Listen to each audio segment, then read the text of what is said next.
అవును, ఆ ఇంట్లో 43 ఓట్లున్నాయి. ఒక చర్చ బయటకు వచ్చింది. నిన్న కేటీఆర్ కూడా ఎలక్షన్ కమిషన్కి వెళ్ళి కంప్లైంట్ చేసిండు కదా. జూబ్లీహిల్స్ నియోజకవర్గంలో 43 ఓట్లు ఉన్నాయి ఒక ఇంట్లో. ఇది మొత్తం దొంగ ఓట్లు, కాంగ్రెస్ మొత్తం ఓట్ చోరీ అనుకుంటా దేశమంతా తిరుగుతుంది, తెలంగాణలో పరిస్థితి ఏందని కాంగ్రెస్ మీద కేటీఆర్ దుమ్మెత్తిపోసాడు. సో ఈ కంప్లైంట్ బేస్ చేసుకొని ఎలక్షన్ కమిషను ఆ ఇంటికి వెళ్ళింది. అవును, ఆ ఇంట్లో 43 ఓట్లున్నది నిజమే, కానీ అది బహుళ అంతస్తుల భవనం, అంటే అపార్ట్మెంట్ అన్నమాట. అపార్ట్మెంట్ అది. ప్రస్తుతం నలుగురే అక్కడ ఉన్నారు. 39 మంది ఇండ్లు ఖాళీ చేసి వెళ్లారు. జూబ్లీహిల్స్ నియోజకవర్గంలో 43 ఓట్లు ఉన్న ఇంటిపై ఎన్నికల అధికారి స్పష్టత.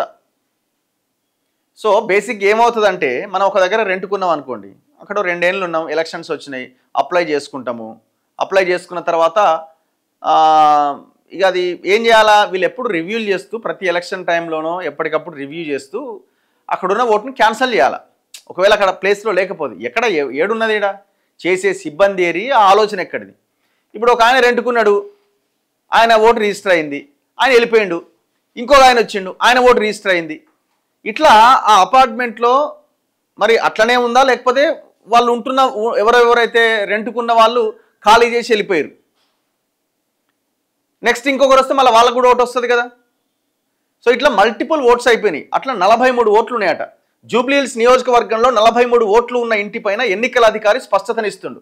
ఇప్పుడు ఎగ్జాంపుల్ నా విషయానికి నేను నా ఎగ్జాంపుల్ చెప్తాను. నా ఓటు యాక్చువల్గా నేను ఉండేదేమో ఇప్పుడు వేరే ఏరియాలో, ఇంతమంది మల్కాజ్గిరిలో, నేను రామ్నగర్లో ఉన్నప్పుడు ఉన్న ఓటు నాది అక్కడే ఉన్నది. నేను మొన్న ఎలక్షన్స్లో కూడా అక్కడికి వెళ్ళి ఓటు వేయడం జరిగింది. ఎగ్జాంపుల్ చెప్తున్నాను. నేను దాన్ని క్యాన్సిల్ చేయలేదు. సరే ఎక్కడో దగ్గర ఓటు ఉన్నది కదా అని చెప్పి నేను నాకున్న బిజీలో నేను వేరే దగ్గర నేను నమోదు చేసుకోలే. సో అక్కడ ఓటు ఉన్నది, అక్కడే వేస్తున్నాను నేను. అక్కడ నేను పోయిన తర్వాత ఆ ఇంట్లో ఎంతమంది మారి ఉంటారు, చాలామంది మారి ఉంటారు కదా. యాక్చువల్గానైతే ఎప్పటికెప్పుడు మనం ఎక్కడ మనం ఉన్నామో అక్కడ మన ఓటుని రిజిస్టర్ చేసుకుంటా ఉండాలా, అది క్యాన్సిల్ చేసుకోవాలా. కొంతమంది ఎట్లుంటుంది, ఎలక్షన్ కమిషన్ అక్కడ మన దగ్గర మన సాఫ్ట్వేర్లు చక్కగా ఉండవు, ఏమీ చక్కగా ఉండవు. అక్కడ ఓటు ఉంటుంది, ఇక్కడ ఓటు ఉంటుంది. కొంతమందికి డబల్ ఓట్స్ ఉన్న వాళ్ళు చాలామంది ఉంటుంది, చాలామంది ఉన్నారు. ఇగో ఏది ఇది, జూబ్లీహిల్స్ నియోజకవర్గంలో ఒకే ఇంట్లో 43 మంది ఓటర్లు నమోదై ఉన్నారన్న కథనాలపై ఎన్నికల అధికారులు విచారణ జరిపారు. సోషల్ మీడియా, వివిధ పత్రికల్లో ప్రచురితమైన కథనాలపైన ఉన్నతాధికారుల ఆదేశాల మేరకు ఎన్నికల అసిస్టెంట్ రిటర్నింగ్ అధికారి ఖైరతాబాద్ తహసీల్దార్ ప్రేమ్ కుమార్ సోమవారం ఆ ఇంటిని పరిశీలించారు.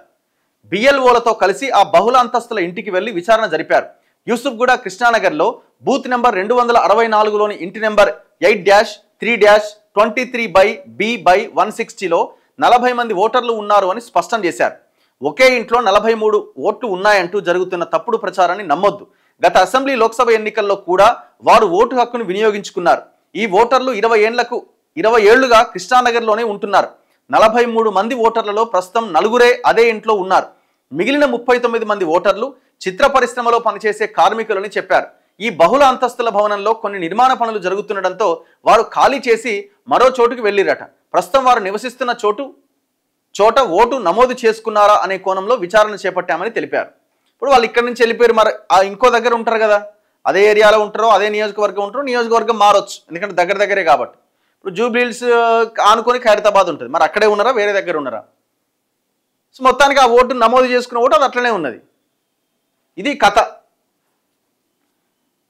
నమస్తే తెలంగాణలో మాత్రం చాలా డిఫరెంట్గా రాసిరు ఈ వార్తని. ఇగో కాంగ్రెస్ దొంగ ఓట్ల కుట్ర అని నిన్న కేటీఆర్ మాట్లాడుతున్నాడు. దాదాపు ఏందట, మొత్తం అట 20,000 దొంగ ఓట్లు ఉన్నాయట. మరి తీయరాదు, 20,000 దొంగ ఓట్లు ఉంటే మీ పెద్ద వ్యవస్థ కదా.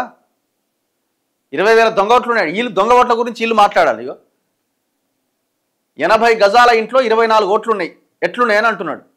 అసలు 2018 ఎలక్షన్స్లో మరి అది కూడా ఇవ్వండి, ఇది కూడా బయట పెట్టండి, ఇది కూడా బయటపెట్టి ఎలక్షన్ కమిషన్ కడిగి పారేయండి ఎందుకున్న ఈ ఓట్లని.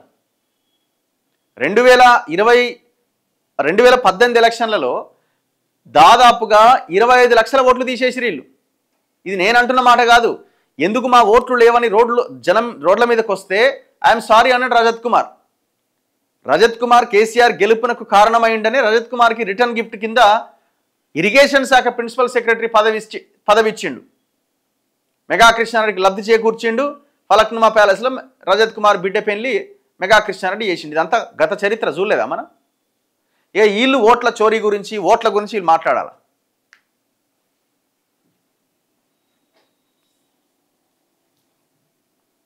ఎన్నికల సిస్టము, ఎన్నికల వ్యవస్థ, ఎన్నికల కమిషనే చాలా దారుణంగా ఉన్నది కదా.